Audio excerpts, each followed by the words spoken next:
नमस्कार, world news service से मैं आलोक शुक्ला एक बार फिर से हाजिर हूं देश दुनिया की खबरों के साथ। सबसे पहले एक नजर बड़ी खबरों पर। मोदी सरकार के फैसले पर भड़की ममता बनर्जी, कहा बिना कारण जाने राज्य में घुसने की अनुमति नहीं दूंगी। बनारस से हमारे bureau chief Shri DS Mishra ji ने जानकारी देते हुए बताया है कि देश में कोरोना महामारी के बीच केंद्र और राज्य सरकारों के बीच जंग जारी है। पश्चिम बंगाल की मुख्यमंत्री ममता बनर्जी ने केंद्र सरकार के एक फैसले का कड़ा विरोध किया है। दरअसल केंद्र सरकार ने पश्चिम बंगाल सहित कुछ राज्यों में इंटर मिनिस्ट्रियल सेंट्रल टीम भेजने का फैसला किया। ये टीम राज्यों में लॉकडाउन के जमीनी हालात पर केंद्र सरकार को अपनी रिपोर्ट भेजेंगी। मुख्यमंत्री ममता बनर्जी ने पत्र लिखकर इसका कड़ा विरोध जताया है। ममता ने कहा बिना कारण जाने नहीं दूंगी अनुमति। केंद्र ने कहा कि पश्चिम बंगाल के कोलकाता, हावड़ा, पूर्वी मेदिनीपुर, उत्तरी 24 परगना, दार्जिलिंग, कालिम्पोंग और जलपाईगुड़ी में हालात ठीक नहीं है।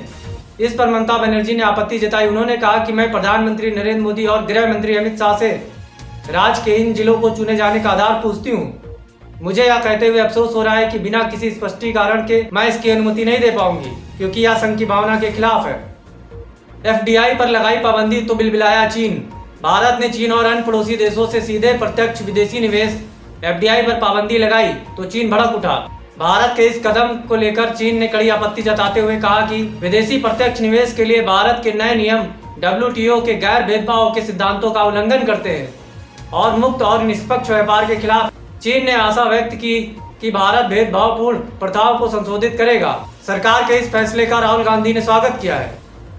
पालघर की घटना के बाद गृह मंत्रालय एक्शन। महाराष्ट्र के पालघर में 2 साधुओं समेत 3 लोगों की हुई मॉब लिंचिंग के मामले को लेकर गृह मंत्री अमित शाह ने महाराष्ट्र के मुख्यमंत्री उद्धव ठाकरे से बात की है। गृह मंत्रालय ने महाराष्ट्र सरकार से घटना की रिपोर्ट मांगी है। बता दें कि पालघर में सैकड़ों की भीड़ ने 3 लोगों की पीट कर हत्या कर दी। इसमें 2 साधु थे। मामले में FIR दर्ज कर 110 लोगों को गिरफ्तार किया गया। इनमें से 110 में 101 लोगों को 30 अप्रैल तक पुलिस कस्टडी में भेजा गया है, जबकि नाबालिगों को जुवेनाइल सेंटर होम में भेजा गया है। रवीश कुमार ने कहा कि कोरोना से कहीं ज्यादा भूख बन गई है जानलेवा। जर्नलिस्ट रवीश कुमार ने प्राइम टाइम में एक पोस्ट किया है जिसमें लिखा है कि कोरोना से ज्यादा लॉकडाउन के चलते लोग भूख से मर रहे हैं और सरकार अपने दायित्वों को छिपाते हुए इन मौतों का भी कोरोना मृत्यु का नाम दे रही है। देश में कोरोना व भूख से प्रतिदिन मौतों की संख्या बढ़ती जा रही है। पूर्व प्रधानमंत्री चंद्रशेखर के जीवन पर बन रही film the hero of the emergency की शुरुआत हो चुकी है। ओम मोशन पिक्चर्स के बैनर तले बन रही इस फिल्म में अभिनेता का किरदार गुजराती फिल्म के सुपरस्टार राकेश पांडे निभा रहे हैं। वहीं इस फिल्म के प्रोड्यूसर जाने माने फिल्म निर्माता मुकेश पांडे हैं। जर्मनी को कोरोना से 130 बिलियन पाउंड का हुआ नुकसान, चीन को भेजा बिल। चीन के वुहान से पूरी दुनिया में फैला कोरोना वायरस अब तक 1.64 लाख से अधिक लोगों की जान ले चुका है, जबकि 20 लाख से अधिक लोग इस संक्रमण की चपेट में आ चुके हैं। दुनिया के कई देश कोरोना वायरस के संक्रमण के लिए चीन को जिम्मेदार ठहरा रहे हैं। जर्मनी के प्रतिष्ठित अखबार ने कोरोना वायरस से देश को हुए नुकसान का पूरा बिल छाप दिया है और इस नुकसान का जिम्मेदार चीन को ठहराया है। उधर अमेरिका भी खुले तौर पर कह चुका है कि चीन को इस संक्रमण के परिणाम भुगतने पड़ेंगे। जर्मनी के न्यूज़पेपर बिल्ड ने चीन को 130 बिलियन पाउंड का बिल भेजा है। उत्तर प्रदेश में तेजी से बढ़ रही है कोरोना संक्रमितों की संख्या। अब तक 1100 संक्रमित। WNS लखनऊ से मिली जानकारी के अनुसार उत्तर प्रदेश में कोरोना वायरस का कहर थमने का नाम नहीं ले रहा है। प्रदेश में कोरोना वायरस से संक्रमित मरीजों की संख्या 1100 के पास पहुंच गई है। इसके अलावा यूपी में अब तक 17 लोगों की मौत हो चुकी है। रविवार देर रात की गई जांच में प्रदेश के 125 नए कोविड-19 पॉजिटिव पाए गए हैं। इनमें से 6 लोगों की मौत भी हो चुकी है।